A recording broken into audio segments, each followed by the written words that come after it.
The sun in Grayson Gulch didn't rise, it scorched. It leaned in hard, cracking paint on shutters and drying men's tongues mid-sentence. Dust didn't settle. It stirred, restless in the square, curling in slow spirals at the feet of men come to watch something cruel dressed up as legal. They'd posted the notice at dawn, and by mid-morning, a crowd had gathered like crows on a carcass. This wasn't for cattle, not for land, not for tools. It was for a woman and her 5 boys, sold not for their crimes, but for their debts. Mara Vexley stood with her chin high, shoulders squared against the gaze of a town that didn't know her name, but knew her story well enough to judge it. Her dress was faded blue, patched at the hem, and her boots scuffed by years of hard miles. She did not cry. Her 5 boys clung to her like anchors, each one silent, each one watching. Boaz, the eldest at 16, kept a protective arm around Callan's shoulder. Ephraim and Thorne stood close, eyes sharp, shoulders tight. The youngest, Jude, just 5, wrapped himself around her leg like he could disappear if he held tight enough. The banker stood beside the auctioneer, both full from feeding off someone else's ruin.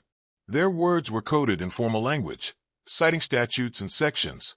Debt owed, property seized, but it was all theater. The law was only the noose. The crowd was the hand that tightened it. Laughter stirred when the first bid came from a bachelor with 3 teeth and a crooked grin. Another followed, louder, more vulgar, something about needing strong boys for the field and a woman to keep the house. Boaz twitched. Mara laid a firm hand on his shoulder. "Not yet," she whispered. "Not here." Then came silence. At the edge of the crowd, someone moved, slow, deliberate. A man in a long coat stepped forward, hat low over his brow, shadow across his face. He hadn't spoken, hadn't shifted, hadn't looked at anyone since he arrived. But now he walked, each footstep sounding heavier than it should. Some recognized him and whispered behind their hands. Edric Kane. They said he lived up against Black Hollow Ridge. Said he'd once worn a badge, or maybe a uniform. Said he'd buried more than one past. The sheriff's hand drifted near his holster, but Kane didn't draw steel. He drew a pouch of leather. He dropped it on the bidding table with a heavy thud. The dust leapt up and hovered. The banker opened it, blinked twice, and cleared his throat. "That'll cover it." "Sold," the auctioneer stammered. Nobody clapped. Nobody cheered. They just stared. Kane didn't look at Mara. He didn't speak. He just stepped aside, like the rest was up to her. She moved slowly, helping each boy off the platform. When she reached the dirt, she finally looked him in the eye, clear, defiant. It wasn't thanks, but it wasn't fear either. It was the look of a woman who had drowned before and knew exactly what the surface cost. Kane gave her one slow nod and turned back toward his wagon. They followed in silence. The wagon ride out of town was long, dry, and wordless. Kane drove like a man who didn't waste time on small talk. His hands were steady on the reins, his eyes on the horizon. The boys sat stiffly in the back, shifting on the wooden slats. Mara held Jude in her lap, his face buried in her shawl. Callan finally asked the question no one else dared. "Is he going to make us work?" Boaz answered without looking up. "Everyone works." Callan tried again. "But will he hit us?" Mara looked back at them, firm. "No one lays a hand on you unless I'm dead." She wasn't sure that was true, but she said it like it was. The ranch rose from the land like a secret too tired to hide anymore. Not grand, but sturdy, a 2-story house with chipped white paint, a barn sagging slightly to the west, and fencing that had clearly been patched more than once. No hired hands. No welcome signs. Just silence and sky. Kane slowed the horses, climbed down, and helped Jay out first. He did it gently, as if he remembered what little ones feared. Then he moved their things, just a sack and 2 bedrolls, and set them near the porch. He pointed toward the door. "Bed's upstairs." The boys darted past him like shadows. Mara paused at the threshold. The air smelled like cedar and old ash. No noise, no warmth, but no menace either. Just stillness. She stepped in.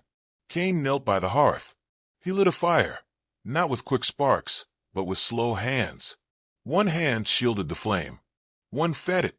When the kindling caught, he didn't move. Just let it grow. Mara watched until the warmth touched her toes. She didn't speak. Neither did he. That night, they slept in beds that smelled faintly of mothballs and dust. The house creaked like it was remembering how to hold breath. Outside, coyotes cried in the hills. But inside, nothing moved except the fire.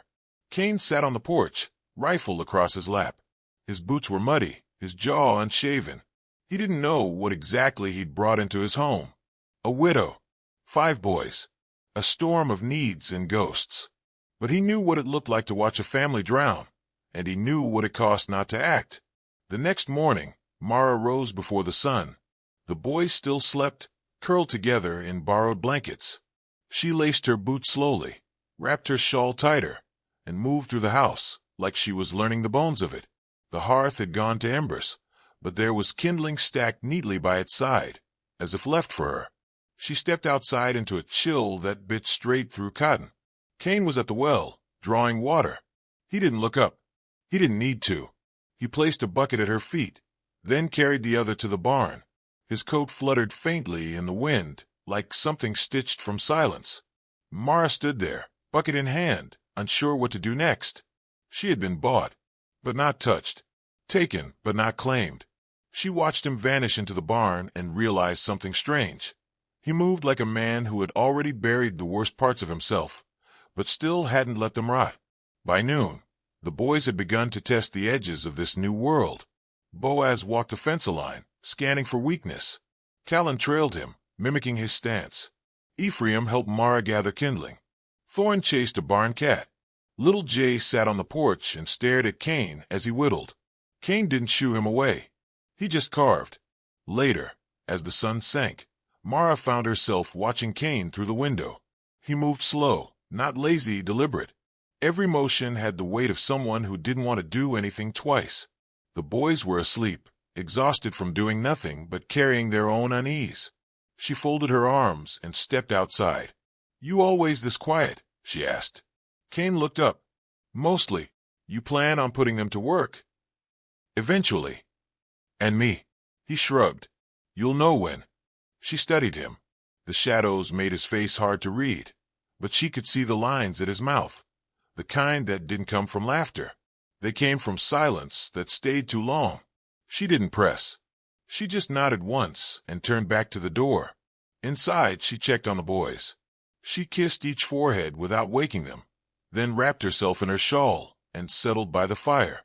The flames danced low, soft, unthreatening. Outside, the rocking chair creaked. Something had changed. They had not been rescued. Not exactly. But they were no longer alone. And for the first time in years, Mara Vexley didn't fall asleep afraid of the morning. She fell asleep wondering who Edric Cain really was. And what it meant when a man didn't speak, but still managed to say, "You're safe now. Even if it costs me." The wind moved differently on Cain's land. It didn't howl or scream, it whispered. Low, steady, like it was saying things no one else had the courage to say. That kind of quiet carried weight. And in the early gray light of their second day, Mara Vexley felt that weight in her bones. She rose before the boys, tying her boots in the cold hush of dawn, wrapping her shawl tighter around her shoulders. The house was still unfamiliar, like wearing someone else's memory. Floors that didn't creak where they should. A hallway that opened the wrong way. Yet there was a kind of order to the stillness. The hearth had burned low, but kindling waited in a neat stack. Not spoken, not asked. Just there. She moved outside, drawn by instinct and the scent of fresh water. Cain was already at the well, drawing a second bucket without breaking rhythm. His movements were slow, deliberate, like every task was sacred. He didn't greet her, didn't flinch. Just placed a full bucket at her feet and walked off toward the barn. It wasn't rudeness. It was absence, or perhaps presence in a different tongue. She realized then that Cain spoke a language she hadn't heard in years, a language of quiet things. Of fixed fence rails, of water drawn before daylight, of silence used not to distance, but to honor. The boys stirred late. Boaz was first, rising with a soldier's alertness, as though the ground beneath him could change. He checked the windows before he stretched. Then Callan, always trailing a step behind his brother, mumbled a sleepy oath and pulled on his boots. Ephraim rolled off the bed and thumped to the floor, groaning. Thorn clutched his blanket like it owed him something. And little Jude just watched them all, blinking slow, like a cat waking in a new barn. No one told them to work. Cain gave no commands. But when Boaz stepped out and saw Cain loading hay into the back of a rusted cart, he crossed the yard and began helping. No words, just hands taking weight. Callan followed, dragging a pitchfork awkwardly in the dirt. Ephraim tried lifting a sack that nearly toppled him. Cain didn't laugh. He didn't scold. He just bent down, adjusted the grip, nodded once. That was enough. Inside, Mara scrubbed the counter clean, not because it was dirty, but because she needed to move. Her fingers ached for work, for something useful. She found flour, salt, a chipped bowl. She began to knead. The dough stuck to her palms, her skirt dusted with white like snow. It felt like breathing again, like waking from years of holding her breath. By midday, the ranch hummed with a quiet rhythm, the kind forged not by force, but by habit and grace. Boaz repaired a broken hinge on the chicken coop, jaw clenched with pride. Callan cleared brush along the path to the pasture. Ephraim sat beside the watering trough, rolling a stone between his palms, thinking. Thorn wandered too far once and returned dusty and panting, but grinning. And Jay, sweet small Jay, found his seat again beside Cain's boots as the man carved thin strips of cedar into nothing in particular. Cain never said much, but somehow he taught everything they needed to know. A motion toward the barn meant fill the feed bins. A hand lifted from his coat meant stop, something's near. A long pause and a glance meant try again. And in that silence, the boys began to trust him in ways they never had trusted other men. That night, Mara stood in the doorway to the kitchen, watching Cain pour coffee from a dented kettle. The boys ate without noise, elbows bumping, food disappearing fast. The fire threw shadows across the walls. "You always this quiet?" she asked, the question drifting out like a leaf on a creek. Cain didn't look up at first. Then he turned slow with those heavy eyes of his. Mostly. His voice wasn't loud or deep, but was solid, like it had been mined from rock. She folded her arms. "I don't like guessing. You plan to put them to work, you can say it." He shook his head. "Not yet."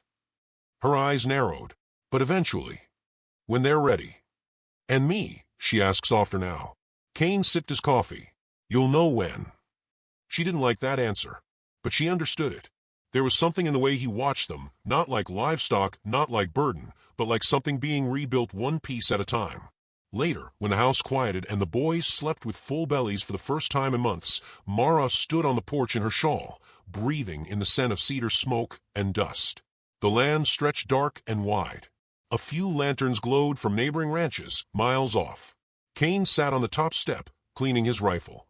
His hands moved without hurry, steady in the lamplight. She stepped down, not close, but not far. Just enough for her voice to reach him. "This place always been yours?" she asked. He nodded. "You live here with anyone before?" No answer. She let the silence hang, then turned to go. Before she reached the door, he spoke. "Not anymore." She paused but didn't ask. He'd given what he could, maybe all he had. By the third morning, the boys woke early without being asked. Boaz took Cain's spot by the well. Callan split kindling, half the pieces jagged but proud. Ephraim cleaned the tack room. Thorn fed the hens, talking to them like they were people. Jay followed Mara as she baked, asking endless questions about how flour rose and what made crusts golden. Cain watched them all quietly. But every so often Mara caught his mouth twitch in something close to pride. In town they were property, a debt owed. Here, the land didn't ask what they cost, it asked what they could become. That afternoon, the sheriff came. His horse kicked dust as it stopped at the fence. Cain stepped out of the barn, met him halfway. No handshake, just tight nods. The boys froze where they stood. Boaz reached for a hammer. Mara stepped outside, hands clenched in her apron. She couldn't hear the words, but she saw the weight of them. The sheriff's brow creased. His hand never left his belt. Cain stood like a wall, unmoving. Eventually, the sheriff tipped his hat and rode off. The wind stirred the dust behind him like smoke. Mara met Cain as he walked back. What did he want? "Judd Veering's looking." The name dropped like iron. Mara's breath caught. "He'll come here." Cain didn't answer. "You knew when you bought US, didn't you?" He didn't deny it. Just looked at her with those slow, honest eyes. "Yes." "Why?" He looked toward the ridge. The dark line of trees where nothing good ever came from. "Because I've seen what men like him leave behind." She stood in that silence a long time, then nodded. That night, the fire burned low. Cain didn't sit on the porch. He stood instead, rifle slung low, eyes fixed on the tree line. Mara watched him from the window. The boys slept, but she didn't. Not out of fear, but out of awareness. Because something had shifted. Something no one said out loud. This place was no longer temporary. It had become a line in the dirt. And Cain, without ever saying the words, had drawn it. The morning Cain left without a word, the frost clung longer than usual. It hugged the window panes and silvered the fence lines like the land itself was holding its breath. He saddled his horse before the rooster crowed, his coat drawn tight, rifle slung against his back. No note, no instructions. Just a nod to the porch where Mara stood in her shawl, arms folded against the cold, heart pounding with questions she did not dare ask aloud. By noon, he still hadn't returned. Boaz stood on the barn's loft like a sentry, eyes scanning the ridge. "Should I ride after him?" he asked. Mara shook her head. If Cain meant to be followed, he wouldn't have gone alone. Still, her gut twisted tighter with every shadow that moved too quick. She kept the boys close. No wandering past the pastures. No trips to the creek. Ephraim chopped wood with nervous strength. Callan walked the fence line, hammer in hand. Jude drew quiet, clinging to her skirt like he had the day of the auction. It was near dusk when hooves thundered in from the south. Not Cain. 2 riders. One was Sheriff Rule Maddox. The other was slumped, tied to the saddle, his face bruised purple, and his shirt torn ragged. A scout. That much was clear. Blood crusted at the corner of his mouth. His right arm hung limp. Maddox didn't dismount right away. Just sat there watching the house like it might disappear. Boaz stepped out to the porch, rifle hidden behind his leg. Mara followed. "I come with words," Maddox called. "From who?" Mara asked. "Cain." She stepped off the porch. "Speak them." Maddox nudged the injured man forward. "This one crossed your south fence line. Cain caught him near the ravine. Could have left him there." "Why didn't he?" Maddox rubbed his neck. "Said something about ghosts." "Ghosts? He told me to tell Veering," the sheriff said, "that he ain't afraid of ghosts, that he's buried worse." The words sat between them like stones. Heavy. Hard to lift. Mara nodded once. "Thank you, Sheriff." Maddox tipped his hat. "I don't like this any more than you do. But I gave my word I'd deliver the message. And this man." He turned his horse and rode off. Dust curled in his wake. Mara watched until he disappeared over the ridge. That night, Cain returned after dark, boots heavy with mud, shirt collar stained with blood. He didn't speak. He stabled his horse, washed his hands at the pump, and sat by the fire like nothing had happened. Mara didn't ask where he'd been. She poured coffee into the same chipped mug and handed it to him. He took it without a glance. "You know this won't stop him," she said softly. "No," he answered. She sat across from him, the fire painting amber, light across his face. "You planning to fight him alone?" Cain's eyes didn't leave the flames. "Wasn't planning anything." "Then what are you doing?" He sipped. "Living." Her voice dropped. "You've got 5 boys under this roof now, and a woman who won't be sold again." "I know. Do you?" He finally looked up, eyes dark and unreadable. "I do." She didn't press. She just let the moment hang like smoke, until the fire softened to embers, and the silence felt less like fear and more like pact. The next morning, the barn door was already open. Inside, Cain laid out tools on a plank, rope, axe, shovel, a small rifle with a clean barrel. Boaz approached cautious. "You going somewhere?" "No," Cain said. "Training day." Boaz's eyebrows rose. "Training?" Cain pointed to the rope. "Y'all need to know how to defend what's yours." Boaz grinned. Callan hooped.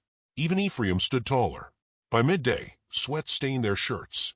Boaz learned to reload fast, Cain correcting his stance without words. Ephraim could string a snare before the rooster called noon. Thorne practiced throwing a rope until his fingers blistered. And little Jude, too small to fight, was handed a tiny slingshot Cain had carved from pine. He hit a tin cup 3 times in a row and beamed like he'd toppled an empire. Mara hung laundry under the oak when the first rifle crack echoed. She froze, heart leaping, then relaxed when she saw Boaz adjusting his grip near the stump by the barn. She didn't scold. Instead, she picked up a shirt, pegged it to the line, and whispered a prayer the wind carried off. That night, a folded paper sat by her plate. No signature, just a hand-sketched map, a red mark 2 miles east. Veering's men, it read in rough pencil. They ride soon. Kane didn't mention it, but he cleaned his rifle twice and checked the root cellar before bed. The wind shifted, not the usual restless kind that dusted shutters and rattled shingles. This was sharp, focused. It whistled low through the ridge and dragged branches like fingers along the eaves. Even the chickens stayed quiet. Mara stood on the porch with her arms wrapped around her shawl. Kane sat beside her, knife in hand, sharpening silently. His eyes weren't on the blade. They were on the tree line. "They're close," she said. He didn't nod, didn't blink. Boaz had found tracks that morning. Fresh ones. 6 horses, heavy prints near the creek. "Scouts," Kane had murmured. "Testing for weakness." Mara turned toward him. "You think they'll come?" "They will," he said, "when they think I'm not watching." She studied his face, the tension in his jaw, the set of his mouth, the steady pulse in his throat. "You always this sure of things?" "No," he said, "just sure of them." It didn't make sense, but somehow it did. She trusted him, not because he promised safety, because he placed himself between her sons and danger without ever asking to be thanked. "You know what they'll do if they get through?" she asked. He finally looked at her. This time, his voice was steel. "They won't." That night, Kane showed Boaz how to wire nails into the dirt along the back fence. Trip lines were hidden under brush. Lanterns hung by thread, so they'd crash and shatter with one misstep. Ephraim was shown where the rifles were stored, in the root cellar, under the hearth, behind the haystack. Thorne helped Mara wrap jars of kerosene in cloth. Kane's only words, "Fire's a last resort," but it's a loud one. Even little Jude was given a rule. If you hear the owl call, crawl under the floorboards. Don't come out until your mama knocks 3 times. Jude nodded. Didn't ask why. He just hugged her tighter. The 4th night, smoke curled above the east ridge. Not a signal fire. Not a blaze. Cooking smoke. Kane spotted it first. "They're here," he said, voice low even. He didn't ride out. He didn't shoot. He waited. The boys barely slept. Boaz took first watch by the window, his rifle across his knees. Ephraim polished tools by lantern light. Callan checked the chickens every hour, his excuse flimsy. Thorne whittled a knife and whispered prayers he pretended not to know. Jay sat beneath the kitchen table, wide-eyed and silent. Mara didn't sleep. She stood in the doorway with her arms crossed, watching the ridge. Watching Kane. He stood in the same place he always did, porch, rifle resting, like a grave marker waiting. It wasn't fear in him. It was resolve. She knew it then. Kane wasn't preparing to survive. He was preparing to be the wall that wouldn't break. On the 5th night, the storm broke. Thunder rolled like the sky splitting open. Rain pounded the roof, flooded the troughs, turned the yard into churned earth. Lightning lit the fields like snapshots, bright enough to burn into memory. That's when they saw them. 5 riders. Silhouettes against the storm. Still. Waiting. They didn't move. Neither did Kane. He stepped into the rain, coat drenched, hat dripping.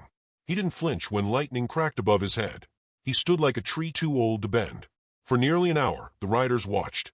Then one by one, they turned and vanished into the trees. Kane stepped back inside. Mara met him at the door. "What now?" He peeled off his coat. Rain dripped from his chin.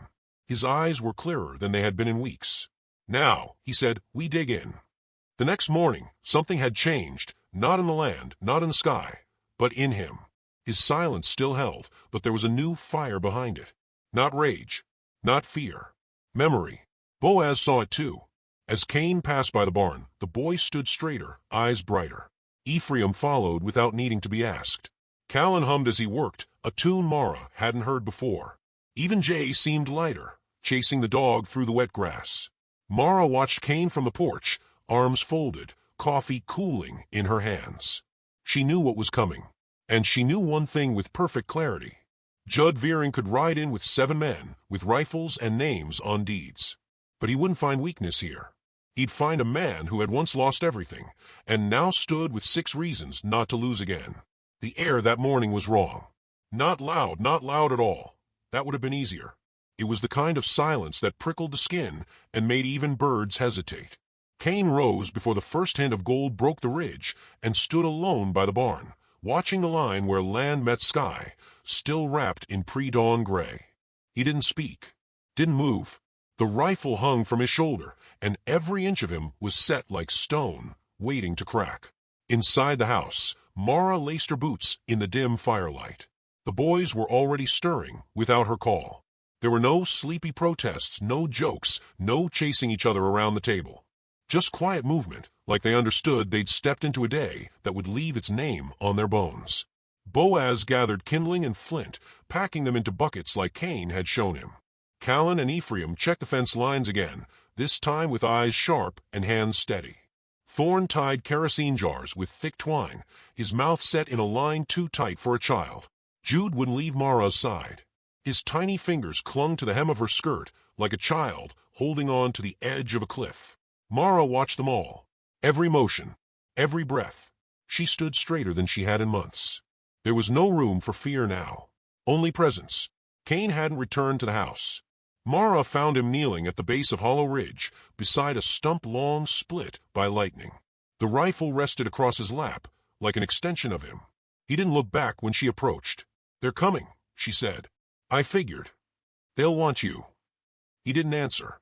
"You don't have to die for us," she added. Cain finally turned his head. His eyes met hers, tired, yes, but clear now, carved of something old and rooted. "I'm not dying for anyone."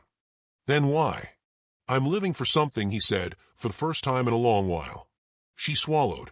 The wind shifted, carrying the scent of iron and sage. Then she sat beside him on the damp grass. Neither of them said another word. By midday, they saw the dust cloud rising from the southern trail. 7 riders. Long coats.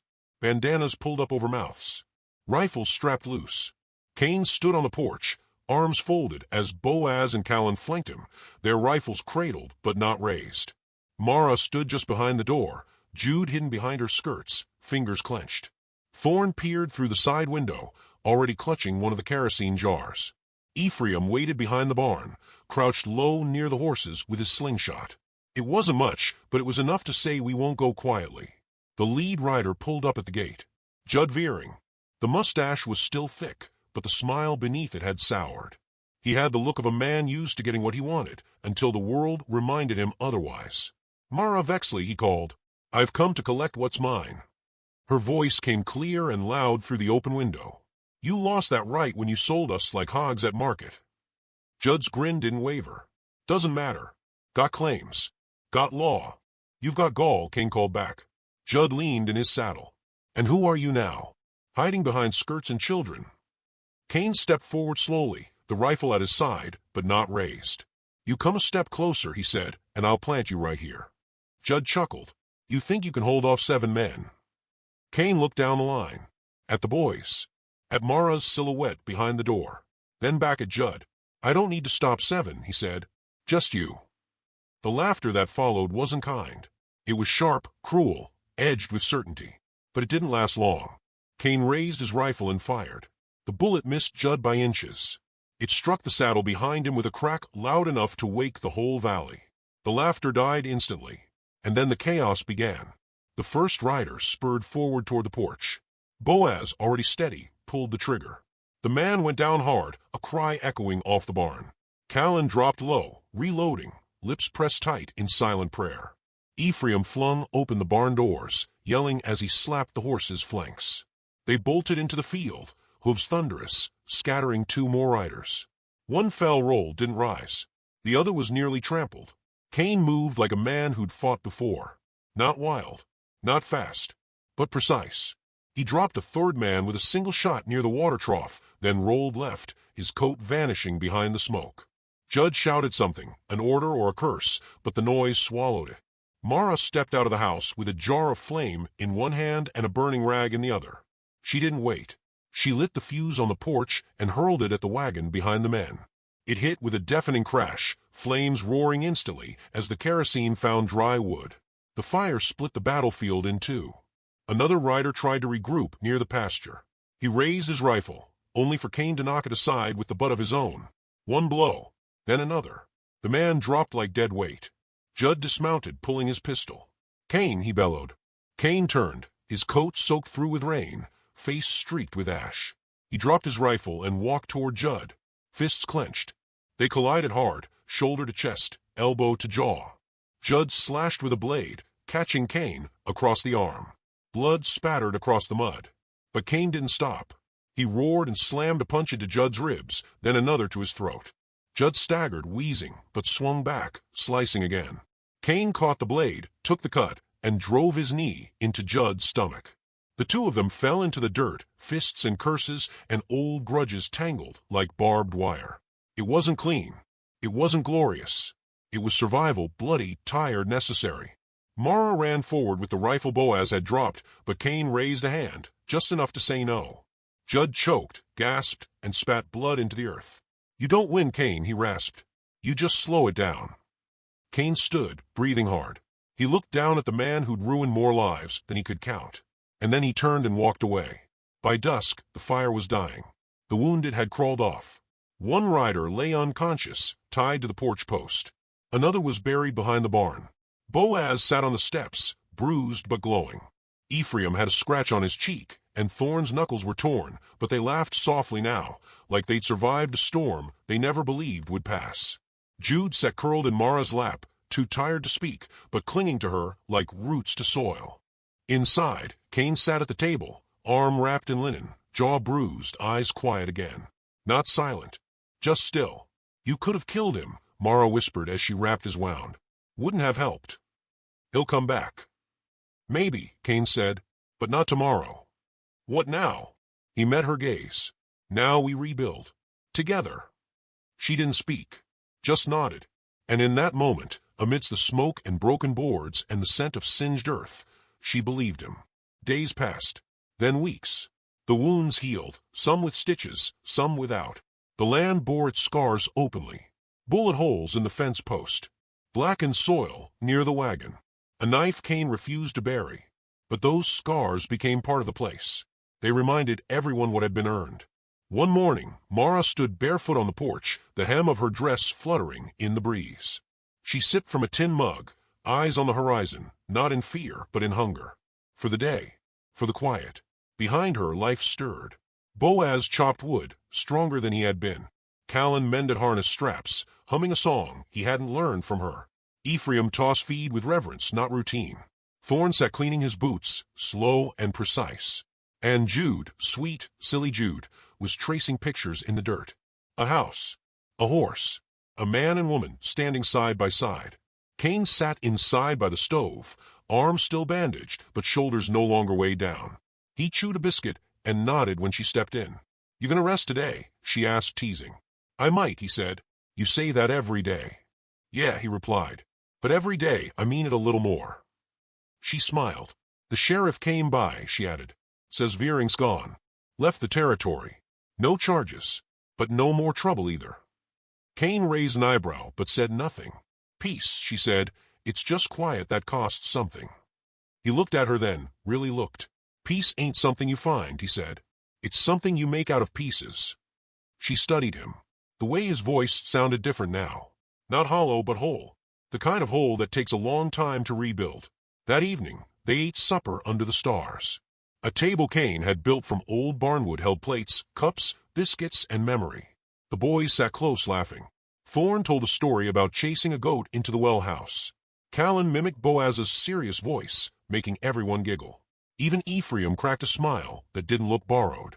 Jude leaned into Kane's side, showing him a drawing he'd made on a scrap of wood, 6 stick figures, and one tall one holding a rifle. Kane didn't say anything, just ruffled his hair. After dinner, Mara stood beside Kane on the porch. The fireflies were dancing, the air warm with contentment. "So," she said, "this is it." "For now," Kane replied. "You plan on staying?" He looked at her, not just her face, but her entirely. "Unless you plan on kicking me out." She smirked. "I tried once." He chuckled. "Didn't work." And in the stillness that followed, Mara leaned back into the rail, watching the stars spark above the ridgeline. Then Jude's voice rang out from the grass. "Look, I caught a frog." Kane's head turned slowly. The smile came without warning. "P," he whispered under his breath. Mara heard it, felt it, a name once lost. "You okay?" she asked gently. He didn't answer right away, then nodded. "Yeah," he said. I think I finally am. As the stars settled and the lanterns dimmed, Cain stayed outside long after the others had gone to bed. Not guarding, not grieving, just breathing. And maybe for a man like him, that was the real victory.